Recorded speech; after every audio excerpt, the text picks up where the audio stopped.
Operation Sindoor நடவடிக்கை வெறும் trailer தான் என்றும் சரியான நேரம் வரும்போது முழு படத்தையும் உலகிற்கு காட்டுவோம் என்றும் பாதுகாப்புத்துறை அமைச்சர் ராஜ்நாத் சிங் தெரிவித்துள்ளார்.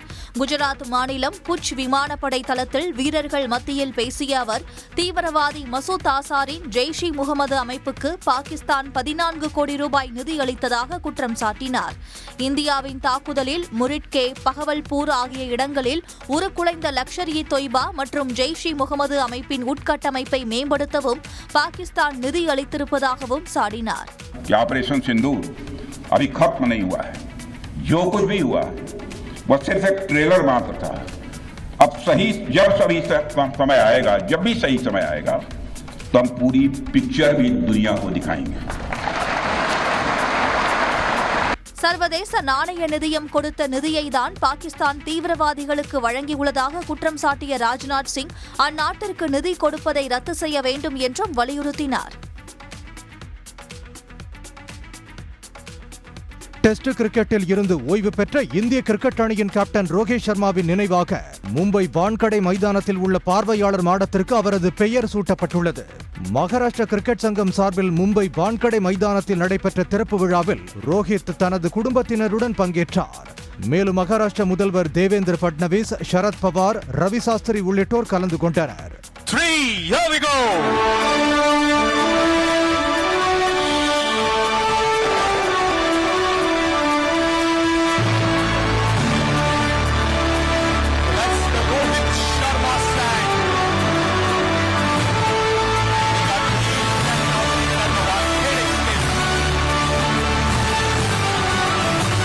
பெயர் திறப்பு விழாவில் பேசிய ரோஹித் சர்மா, சிறந்த வீரர்களின் பட்டியலில் தன் பெயரும் இருக்க வேண்டும் என விரும்பியதாக தெரிவித்தார். கிரிக்கெட்டின் 2 வடிவங்களில் இருந்து ஓய்வு பெற்றுவிட்டதாகவும் இன்னும் ஒரு வடிவத்தில் மட்டும் விளையாடி வருவதாகவும் கூறினார். இந்தியாவில் பாகிஸ்தான் கொடியை விற்பனை செய்தது ஏன் என்பது குறித்து விளக்கமளிக்குமாறு அமேசான், பிளிப்கார்ட் உள்ளிட்ட வணிக நிறுவனங்களுக்கு ஒன்றிய அரசு உத்தரவிட்டுள்ளது.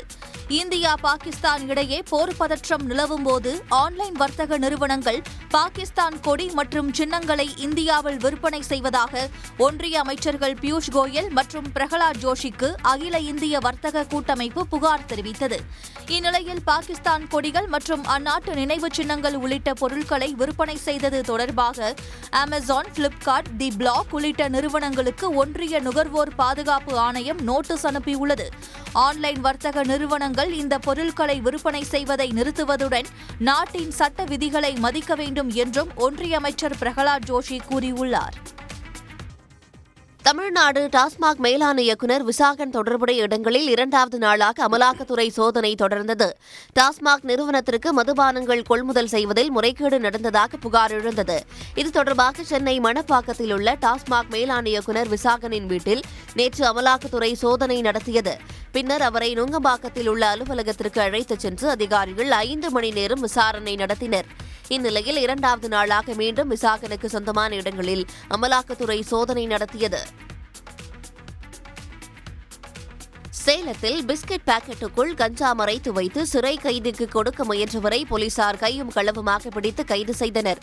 திருட்டு வழக்கில் கைது செய்யப்பட்டு சேலம் மத்திய சிறையில் அடைக்கப்பட்ட கவியரசு என்பவரை காண முகமது சுகில் என்பவர் வந்துள்ளார். அப்போது அவரது உடைமைகளை போலீசார் சோதனையிட்ட போது பிஸ்கட் பாக்கெட்டுக்குள் கஞ்சா மறைத்து கொண்டு வந்தது தெரியவந்தது.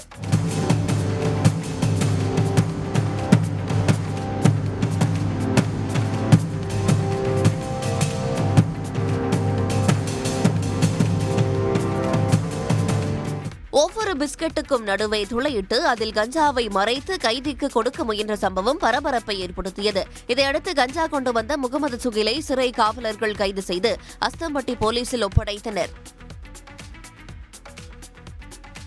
ஓர் இயக்கம் மாநில கட்சியாக அங்கீகாரம் பெறுவதற்கு 25 ஆண்டுகள் ஆகியிருக்கிறது என்று விடுதலை சிறுத்தைகள் கட்சித் தலைவர் திருமாவளவன் தெரிவித்துள்ளார்.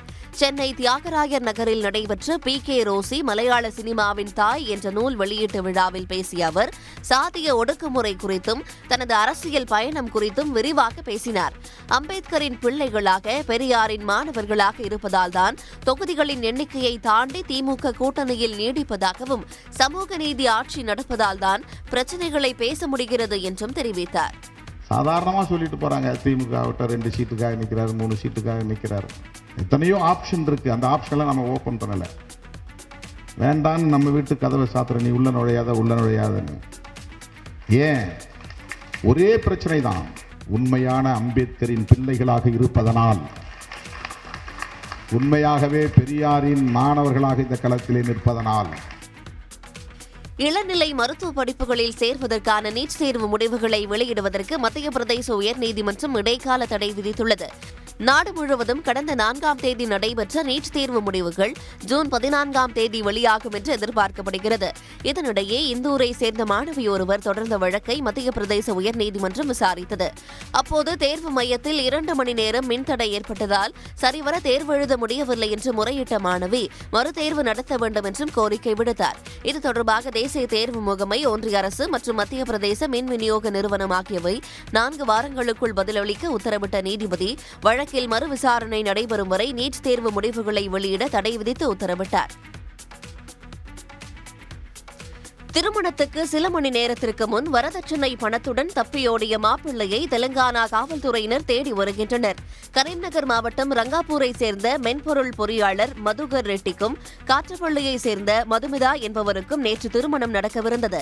முன்னதாக நடைபெற்ற நிச்சயதார்த்த நிகழ்வில் மணமகன் மதுகர் ரெட்டிக்கு வரதட்சணையாக 1 கோடி ரூபாய் மதிப்புள்ள நகைகள், ரொக்க பணம் வழங்கப்பட்டுள்ளது. திருமணத்துக்கு முந்தைய நாள் வரவேற்பு நிகழ்வும் தடபுடலாக நடந்த நிலையில் இரவோடு இரவாக மாப்பிள்ளை மதுகர் ரெட்டி வரதட்சணை பணம், நகைகளை எடுத்துக்கொண்டு தனது காதலியுடன் தப்பியோடிவிட்டார். காதலியை கோயிலில் திருமணம் செய்து கொண்ட தகவலை அறிந்த மணமகளின் உறவினர்கள் காவல்துறையில் புகார் அளித்ததை அடுத்து திருமண நாளில் வரதட்சணை பணம், நகைகளுடன் தப்பியோடிய மதுகர் ரெட்டியை தேடி வருகின்றனர். டெல்லி நொய்டாவில் திடீரென புழுதி காற்று வீசியதில் மரங்களும் சிறு கடைகளும் காற்றில் பறந்தன. டெல்லியில் கடந்த சில நாட்களாக 100 டிகிரி ஃபாரன்ஹீட்டுக்கு மேல் வெப்பம் தகித்து வந்தது. நேற்று மாலை திடீரென்று கருமேகங்கள் சூழ்ந்து லேசான மழை பெய்ததால் பல நாள் வெப்பம் தணிந்து குளிர்ச்சி நிலவியது. அப்போது திடீரென்று புழுதி காற்று சூறாவளி போல வீசியதில் வீடுகளின் கண்ணாடி ஜன்னல்கள் உடைந்தன. பல இடங்களில் மரங்கள் சாலையில் சாய்ந்தன. சிறிய அளவிலான கடைகள் புழுதி காற்றின் தாக்கத்திற்கு தாக்குப்பிடிக்க முடியாமல் சீட்டுக்கட்டுகளைப் போல பறந்தன.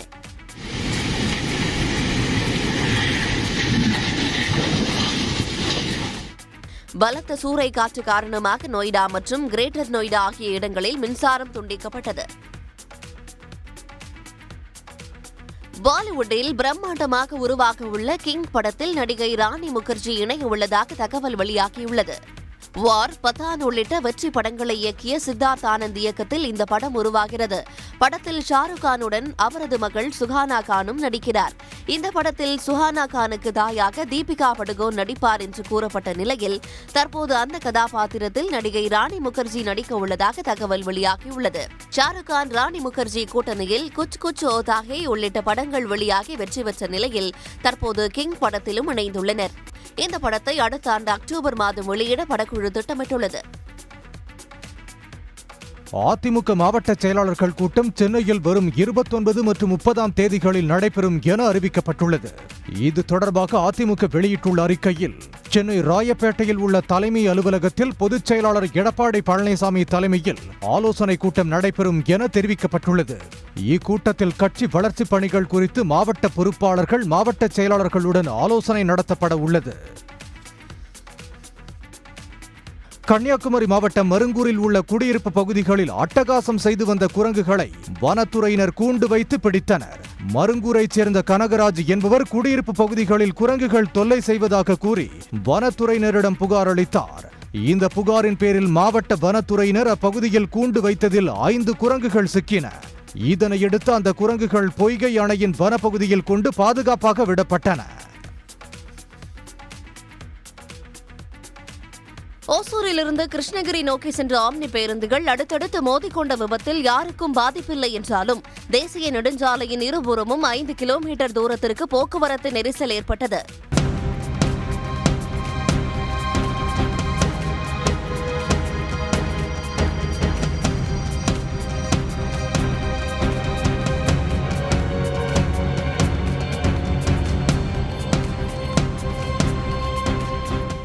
ஓசூரை திருவள்ளூரை அடுத்த கோபச்சந்திரம் பகுதியில் சென்னை பெங்களூரு தேசிய நெடுஞ்சாலையில் மேம்பாலம் அமைக்கும் பணிகள் நடைபெற்று வருவதால் அனைத்து வாகனங்களும் சர்வீஸ் சாலையில் இயக்கப்படுகின்றன.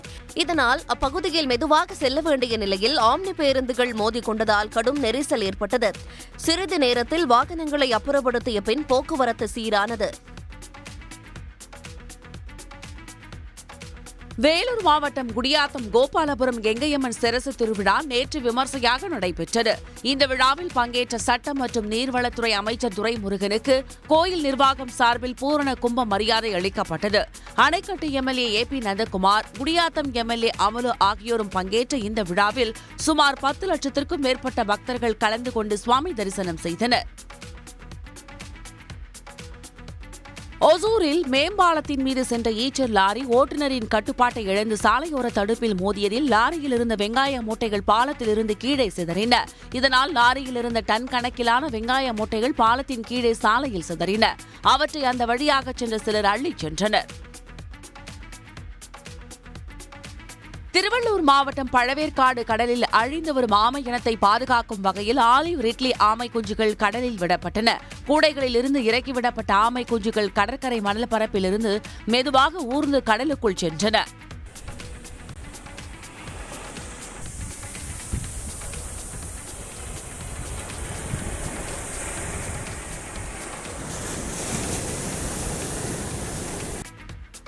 கடலில் வாழும் ஆலிவ் ரிட்லி வகை கடல் ஆமைகள் பழவேற்காடு கடற்கரையில் ஆண்டுதோறும் முட்டையிட்டு குஞ்சுகள் பொரிப்பது வழக்கம். குஞ்சுகளாக வெளியே வரும்போது அவற்றை வனத்துறையினர் கடலில் விடுவார்கள்.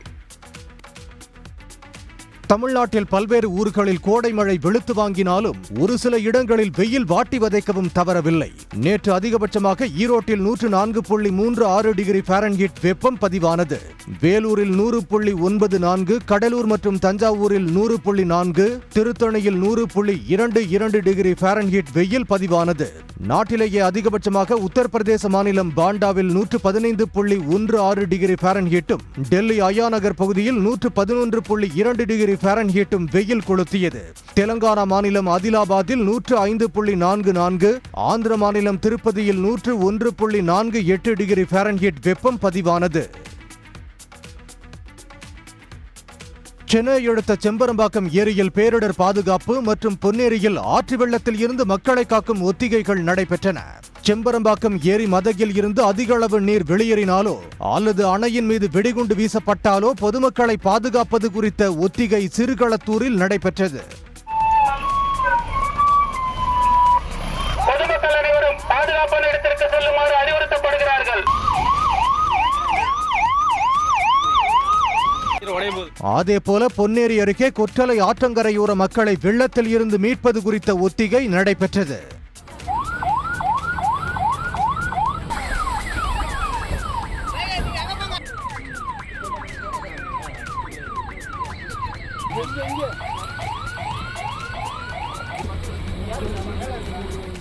இந்த பாதுகாப்பு ஒத்திகைகளில் தீயணைப்புத்துறை மற்றும் தேசிய பேரிடர் மீட்பு படையினர் பங்கேற்றனர். மாமன் படம் வெற்றியடைய மண்சோறு சாப்பிட்டவர்களை நடிகர் சூரி கண்டித்துள்ளார். மாமன் படம் திரையரங்குகளில் வெளியானதை அடுத்து அப்படம் வெற்றியடைய வேண்டும் என மதுரையில் அவரது ரசிகர்கள் மண்சோறு சாப்பிட்டனர். இந்நிலையில் சென்னையில் செய்தியாளர்களை சந்தித்த நடிகர் சூரி மண்சோறு சாப்பிட்ட ரசிகர்களை குறிப்பிட்டு இது முட்டாள்தனமானது என்றும் அவர்களை ரசிகர்கள் என்று சொல்வதற்கே வெட்கமாக இருப்பதாகவும் தெரிவித்தார். அந்த பணத்தில் 4 பேருக்கு தண்ணீர், மோர், உணவு வாங்கி கொடுத்திருக்கலாம் என்றும் அவர் கூறியுள்ளார். ரொம்ப முட்டாள்தனமானது. எங்கேயோ இருந்துக்கிட்டு நம்ம இப்படி பண்ணோம்னா ஒரு என் காதுக்கு ஒரு நான் பார்ப்பேன், என்ன இம்ப்ரெஸ் பண்ண நினச்சிக்கிட்டோ இல்லை படம் நல்லா ஓடன்னு நினச்சிக்கிட்டோ ஒரு விஷயத்தை நீங்கள் பண்ணுறீங்க. புரியலை. இது படம் கதை நல்லா இருந்தால் படத்தை நல்லா எடுத்தால் அந்த படம் நல்லா ஓட போகுது. அதை விட்டு மண்சோறு சாப்பிட்டா படம் எப்படி எடுத்தாலும் படம் ஓடிடுமா என்ன? மண்சோறு சாப்பிட்டால் படம் ஓடாது என்றும் நல்ல படமாக இருந்தால் மக்களே படம் பார்க்க வருவார்கள் என்றும் அவர் கூறினார். பட்டுக்கோட்டை அருகே சிபிஎஸ்இ பள்ளிக்கு அங்கீகாரம் இல்லாததால் மாநில பாடத்திட்டத்தில் 10ஆம் வகுப்பு அரசு பொதுத் தேர்வு எழுதிய 19 மாணவ மாணவிகளும் தேர்ச்சி பெற்றுள்ளனர். நடுவிக்காடு பிரைம் சிபிஎஸ்இ பள்ளியில் படித்த 19 மாணவர்களுக்கும் பள்ளிக் கல்வித்துறை அமைச்சர் அன்பில் மகேஷ் மற்றும் தஞ்சை மாவட்ட ஆட்சியர் பிரியங்கா பங்கஜம் ஆகியோரின் தலையீட்டின் பேரில் 25 நாட்களில் 12 ஆசிரியர்கள் மூலம் பட்டுக்கோட்டை அரசு மாதிரி மேல்நிலைப் பள்ளியில் வகுப்புகள் நடத்தப்பட்டன. குறுகிய காலத்தில் படித்து தேர்வு எழுதிய 19 மாணவர்களில் ஒரு மாணவி உட்பட 3 பேர் 400 மதிப்பெண்களுக்கு மேல் பெற்றுள்ளனர். அமைச்சர், ஆட்சியர் மற்றும் அரசு மாதிரி பள்ளியையும் ஆசிரியர்களையும் மறக்க மாட்டோம் என மாணவர்கள் நிகழ்ச்சியுடன் தெரிவித்தனர். எஜுகேஷன் மினிஸ்டர், கலெக்டர் அவங்க எல்லாருனாலையும் தான் எங்களால் எக்ஸாம் எழுத முடிஞ்சிச்சு. அது மாதிரி இந்த ஸ்கூல் டீச்சர்ஸ் ரொம்பவே சப்போர்ட் பண்ணாங்க. இந்த ஸ்கூலை நாங்கள் எங்கள் லைஃப் லாங்காக நாங்கள் மறக்கவே மாட்டோம். செகண்ட் நாங்கள் டீச்சர்ஸ்க்கு ரொம்ப கடமைப்பட்டிருக்கோம். அவங்களால தான் நாங்கள் இன்றைக்கி எல்லாருமே பாஸ் ஆகிருக்கோம். அவங்க எல்லாருமே நாங்கள் ஹார்ட் ஒர்க் பண்ணதை விட எங்களுக்காக அவங்க நிறையா ஹார்ட் ஒர்க் பண்ணாங்க. சென்னை நுங்கம்பாக்கத்தில் உள்ள SDAT டென்னிஸ் விளையாட்டு அரங்கத்தில் 50 லட்சம் ரூபாய் செலவில் புதிதாக அமைக்கப்பட்டுள்ள குளிர்சாதன வசதிகளுடன் கூடிய நவீன உடற்பயிற்சி கூடத்தை தமிழ்நாடு துணை முதலமைச்சர் உதயநிதி ஸ்டாலின் திறந்து வைத்தார். தமிழ்நாடு விளையாட்டு மேம்பாட்டு ஆணையம் சார்பில் திறக்கப்பட்டுள்ள குளிர்சாதன வசதிகளுடன் கூடிய இந்த உடற்பயிற்சி மையம் மிகவும் பயனுள்ளதாக இருக்கும் என பயனாளிகள் வரவேற்றுள்ளனர். ரொம்ப அட்வான்ஸ்டான எக்யூப்மெண்ட்ஸ் இப்போ நியூ ஜிம்ல வச்சிருக்காங்க. அண்ட் இங்க ரொம்ப ஸ்பேஷியஸா இருக்கு. அண்ட் இப்போ சம்மர் டைமுங்கிறங்காட்டி இங்க இந்த ஜிம் ஏர் கண்டிஷன்டா இருக்கறனால இங்க ரொம்ப நல்லா இருக்கு. ஏன்னா ஜிம் வரும்போது பொதுவாகவே ரொம்ப ஸ்வெட் ஆகும். அண்ட் இந்த ஒரு இனிஷியேட்டிவ் ரொம்ப ரொம்ப நல்லா இருக்கு. நிகழ்ச்சியில் அமைச்சர் சேகர் பாபு, திமுக விளையாட்டு மேம்பாட்டு அணி செயலாளரும் மத்திய சென்னை நாடாளுமன்ற உறுப்பினருமான தயாநிதி மாறன், MLA எழிலன் உள்ளிட்டோர் கலந்து கொண்டனர். பொறியியல் சேர்க்கைக்கான விண்ணப்ப பதிவு தொடங்கப்பட்ட 10 நாட்களில் சுமார் 1,70,000 மாணவர்கள் பதிவு செய்துள்ளனர். தமிழ்நாடு பொறியியல் மாணவர் சேர்க்கைக்கான இணையதள விண்ணப்ப பதிவு கடந்த 7ஆம் தேதி தொடங்கியது. நேற்று 16ஆம் தேதி மாலை 6 மணி நிலவரப்படி 1,69,634 மாணவர்கள் விண்ணப்ப பதிவு செய்துள்ளனர். இவர்களில் 53,624 மாணவர்கள், 48,514 மாணவிகள் என மொத்தம் 1,02,138 பேர் விண்ணப்ப கட்டணம் செலுத்திவிட்டனர். பொறியியல் கல்விக்கான மாணவர் சேர்க்கை விண்ணப்பங்களை ஜூன் 6ஆம் தேதி வரை பதிவு செய்து கொள்ளலாம் என அறிவிக்கப்பட்டுள்ளது. காங்கேயத்தில் நெடுஞ்சாலை ஓரமாக உள்ள மரங்களில் ஆணியடித்து விளம்பர பலகை வைத்த தனியார் நிறுவனம் மீது நடவடிக்கை எடுக்க வேண்டும் என இயற்கை ஆர்வலர்கள் கோரிக்கை விடுத்துள்ளனர். திருப்பூர் மாவட்டம் காங்கேயம் வழியாக ஈரோடு பழனி செல்லும் மாநில நெடுஞ்சாலையில் நூற்றுக்கணக்கான பழமை வாய்ந்த வேம்பு, புளிய மரங்கள் உள்ளன. இம்மரங்கள் மாநில நெடுஞ்சாலைத்துறையால் பராமரிக்கப்பட்டு வரும் நிலையில் காங்கேயம் பழையக்கோட்டை சாலையில் உள்ள மரங்களில் தனியார் நிறுவனம் ஒன்று வழிநெடுக 100க்கும் மேற்பட்ட மரத்தில் ஆணி அடித்து விளம்பர பலகையை வைத்துள்ளது. அரசின் தடையை மீறி விளம்பர பலகை வைத்த நிறுவனம் மீது நடவடிக்கை எடுக்க வேண்டும் என காங்கேயம் பகுதி சமூக ஆர்வலர்கள் மற்றும் இயற்கை ஆர்வலர்கள் கோரிக்கை விடுத்துள்ளனர். மரத்தை வளர்த்து காக்கக்கூடிய ஆர்வலர்களுக்கு இது மிகப்பெரிய வேதனைக்குரிய விஷயமா இருக்கிறது. எனவே இவர்கள் மீது உரிய நடவடிக்கை எடுத்து தமிழக அரசு, நெடுஞ்சாலைத்துறை இவர்களுக்கு உரிய அபராதம் விதித்து கடும் நடவடிக்கை எடுக்கும்படி சிஎம் செல்லுக்கும் நெடுஞ்சாலைத்துறைக்கும் நாங்கள் மனு கொடுத்திருக்கிறோம். திண்டுக்கல் AR டைரி நிறுவனத்தில் நெய் தயாரிப்புக்கு அனுமதி வழங்குவது குறித்து மறுபரிசீலனை செய்யுமாறு இந்திய உணவு பாதுகாப்பு மற்றும் தர நிர்ணய ஆணையத்திற்கு உயர்நீதிமன்ற மதுரை கிளை உத்தரவிட்டுள்ளது. திருப்பதி தேவஸ்தானத்தில் லட்டு தயாரிக்க AR டைரி நிறுவனம் விநியோகம் செய்த நெய்யில் கலப்படம் இருந்ததாக புகார் எழுந்தது. இதையடுத்து அந்த நிறுவனத்தின் உரிமத்தை நிறுத்தி வைத்து இந்திய உணவு பாதுகாப்பு மற்றும் தர நிர்ணய ஆணையம் உத்தரவிட்டது. இதனை எதிர்த்து உயர்நீதிமன்ற மதுரை கிளையில் மனு தாக்கல் செய்த AR டைரி நிறுவனம் நெய் மட்டுமின்றி அனைத்து பால் பொருட்கள் உற்பத்திக்கும் உரிமம் நிறுத்தி வைக்கப்பட்டதால் தாங்கள் பெரிதும் பாதிக்கப்பட்டுள்ளதாக தெரிவித்திருந்தது. இதனை விசாரித்து வந்த நீதிபதி லட்சுமி நாராயணன் சென்னை உயர்நீதிமன்றத்தில் தீர்ப்பளித்தார். நெய்யை தவிர மற்ற பால் பொருட்கள் உற்பத்தி செய்ய 6 வாரங்களுக்கு எந்த தடையும் இல்லை என தீர்ப்பில் தெரிவிக்கப்பட்டுள்ளது. இந்த விவகாரத்தில் 6 வாரங்களுக்குள் இந்திய உணவு பாதுகாப்பு மற்றும் தர நிர்ணய ஆணையம் மறுபரிசீலனை செய்யவும் நீதிபதி அறிவுறுத்தியுள்ளார். இந்திய ராணுவத்தை சிறுமைப்படுத்தும் வகையில் மத்திய பிரதேச துணை முதலமைச்சர் ஜெகதீஷ் தேவ்தா பேசியிருப்பது சர்ச்சையை கிளப்பியுள்ளது. ஜபல்பூரில் நடைபெற்ற நிகழ்ச்சி ஒன்றில் பேசிய அவர், தீவிரவாதிகளுக்கும் அவர்களை ஆதரிப்பவர்களுக்கும் எதிராக நாம் பழிவாங்கும் வரை நாட்டு மக்கள் ஓயமாட்டார்கள் என்று தெரிவித்தார். தொடர்ந்து பேசிய அவர், பிரதமர் மோடி எடுத்த வலுவான நடவடிக்கைக்காக முழு நாடும் ராணுவமும் மோடியின் காலடியில் தலை வணங்குகிறது என்று தெரிவித்தார். ஏற்கனவே கர்னல் சோஃபியா குரேஷி குறித்து மத்திய பிரதேச பாஜக அமைச்சர் சர்ச்சை கருத்து தெரிவித்திருந்த நிலையில் தற்போது அம்மாநில துணை முதலமைச்சர் ஜெகதீஷ் தேவ்தா ராணுவம் குறித்து பேசியிருப்பது சர்ச்சையை ஏற்படுத்தியுள்ளது. பாஜக தலைவர்களால் ராணுவம் தொடர்ந்து அவமதிக்கப்படுவது வெட்கக்கேடு என காங்கிரஸ் பொதுச் செயலாளர் பிரியங்கா காந்தி தெரிவித்துள்ளார். மழைக்காலத்தில் உணவு ஆர்டர் செய்யும் வாடிக்கையாளர்களிடம் கூடுதல் கட்டணம் வசூலிக்கப்படும் என ஜொமேட்டோ, ஸ்விக்கி நிறுவனங்கள் தெரிவித்துள்ளன. ஆன்லைன் மூலம் உணவு விநியோகம் செய்யும் ஜொமேட்டோ, ஸ்விக்கி நிறுவனங்கள் தங்கள் பிரீமியம் சந்தாதாரர்களிடம் மழைக்கால கூடுதல் கட்டணம் வசூலிக்க தொடங்கியுள்ளன. ஜொமேட்டோ கோல்ட் மற்றும் ஸ்விக்கி ஒன் உறுப்பினர்கள் மழைக்காலத்தில் உணவு ஆர்டர் செய்தால் அவர்களிடமிருந்து 15 முதல் 35 ரூபாய் வரை கூடுதல் கட்டணம் வசூலிக்கப்பட உள்ளது. ஜொமேட்டோ மற்றும் ஸ்விக்கி நிறுவனங்கள் லாபத்தை மேம்படுத்துவதிலும் கடந்த காலங்களில் சந்தித்த இழப்புகளை குறைப்பதிலும் கவனம் செலுத்தும் வகையில் மாற்றம் செய்யப்பட்டுள்ளது. உடனுக்குடன் செய்திகளை தெரிந்து கொள்ள சன் நியூஸ் பெல் ஐகானை கிளிக் பண்ணுங்க.